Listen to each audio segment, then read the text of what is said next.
Some viewers may find the following video disturbing. Viewer discretion is advised. So for my white people protesting, I love you guys. I love you. All the people listening, I love you. But if you don't know the deep-rooted mechanisms of how your people oppressed us, does it really matter? See through the hype. Hope everybody's having a great Black History Month. All my black brothers and sisters out there. Welcome to episode 2, and we got a special episode for you today. Believe it or not, we're going to see through the hype of, drum roll, Black History Month. And I know a lot of you guys are like, whoa, 4. You even say something about it. Hear me out. I have a love-hate relationship with Black History Month. I love the unity. I love the go support black-owned businesses. Go say what's up to a brother, a sister. Go uplift black women. I love the mantra behind black. I love it. I love it. I love it. But I hate how in schools, from kindergarten to 8th grade, we learn about the same history. You know? Civil rights movement, Martin Luther King, Rosa Parks, etc., etc. I hate how they gave us 28 days. I hate how people are like, oh, that's a coincidence. You don't coincidentally make a month knowing the amount of days. Everybody knows February got 28. It's not coincidental. And I hate how companies try to monetize all black history. Like, you try to monetize our Black History Month and we actually go and we bite the dust. That's what I hate the most too. And to bring this all back into the realm, I hate how none of this energy sustains. I hate how the love we have for each other doesn't sustain. I hate how us posting history facts on our Twitter or Instagram about black history doesn't sustain outside of February 28th. I hate how we don't shop black-owned businesses or use black-owned or try to collaborate with black-owned creatives as much after February 28th or promote it as much after February 28th.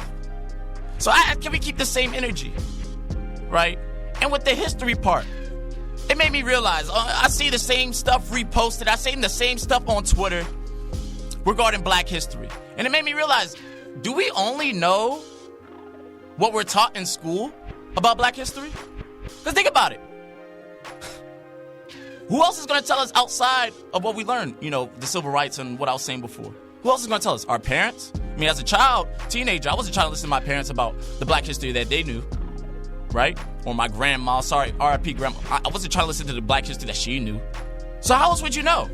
If you're first generation African, who's going to tell you, what family member is going to tell you about the roots of black history? You know? Who is? Because they know that what happened in their country, their oppression, they can tell you everything about it. But you can't expect them to know what's going on in the United States, the history of oppression, the deep-rooted mechanisms of institutionalized racism. You can't teach that to your children. So it made me realize, do we know as much history as a white person? Majority of black people, do you think we know as much history as a white person? With a little bit more?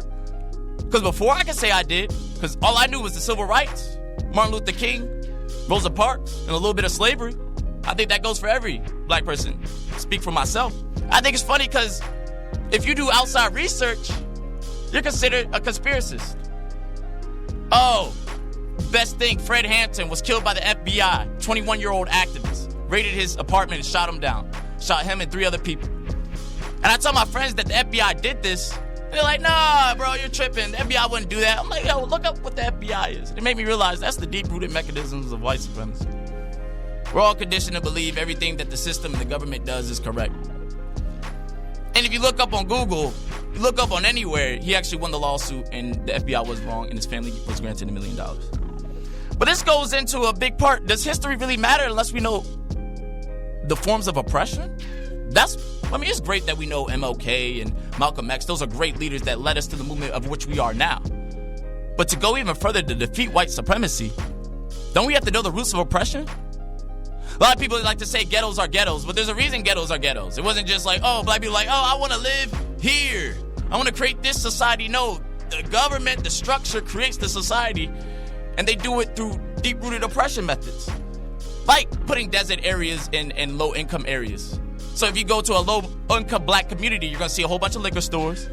You're going to see a whole bunch of Burger Kings, McDonald's, and you're going to see a Chinese place that sells a 7-piece chicken with french fries for $5, literally. That's not oppression to you? And you know how much food affects the brain? So imagine growing up eating that all your life. Malnourished food in Safeway. That doesn't affect the brain? Oh, shout out Rebecca. She's doing a study about how food affects the brain.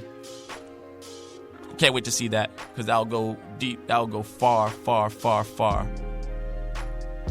That'll go far, far, far. If you don't know the history of policing, and if you don't know how black studies are suppressed in our curriculums, like at St. John's per se. I love St. John's for that. St. John's per se. U.S. History 1 is a requirement, and we don't learn about black history in U.S. History 1. But learning about black history is an elective. That's not crazy. U.S. history, white history is a requirement, but black history is an elective. And half this institution is filled with minorities. That's oppression right there. Shit. So for my white people protesting, I love you guys. I love you. All the people listen, I love you. But if you don't know the deep-rooted mechanisms of how your people oppressed us, does it really matter? Because at the end of the day, I mean, I get the George Floyd. I saw the most white people after the George Floyd. But that's just an example. That's not even... Imagine they put out the chokehold. I like right after that they said no chokeholds. I hated that rule because it didn't solve anything. It didn't solve anything. It was just a propaganda stunt, and a lot of people got content with it. So my question is, white people, if they put out another PR stunt, another law, another policy, politicians, that it makes it look like it's helping, you know, solve the issue between us and the police, will you get content? Yeah, I think you would. Because you don't know the deep-rooted mechanisms of how oppression works. Like I said, we're one law away from black people who actually do in-depth research, black activists who know the change that we need for being considered radical from those people that were just protesting with us in the summer.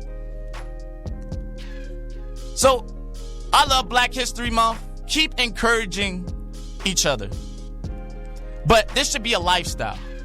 Doesn't stop after February 28th. Doesn't start February 1st and end February 28th. It's not how it works. This is a lifelong journey, a lifelong commitment each black person should take. Because it's going to affect you now, or it's going to affect you later. Or it's going to affect your grandkids. How do you want it to be affected? Keep trading. I love how everybody downloaded Robinhood. That's most of the time I've seen black people download Robinhood. Keep trading. Fuck hedge funds. But learn your history. You know? Learn your history. I'm still learning. I'm not even close to halfway there. Learn your history. Talk to black educators, black scholars. Read black scholar articles. Because what are you going to tell your kids? Are you going to continue the tradition? Or do you want to tell your kids the truth? And what we learn in school is the truth, but it's not even close. It's not even 2% of the truth. Because we're not learning about oppression. See through the hype. Don't take offense to it. You got offense, leave a comment. Love you guys all. Let's go.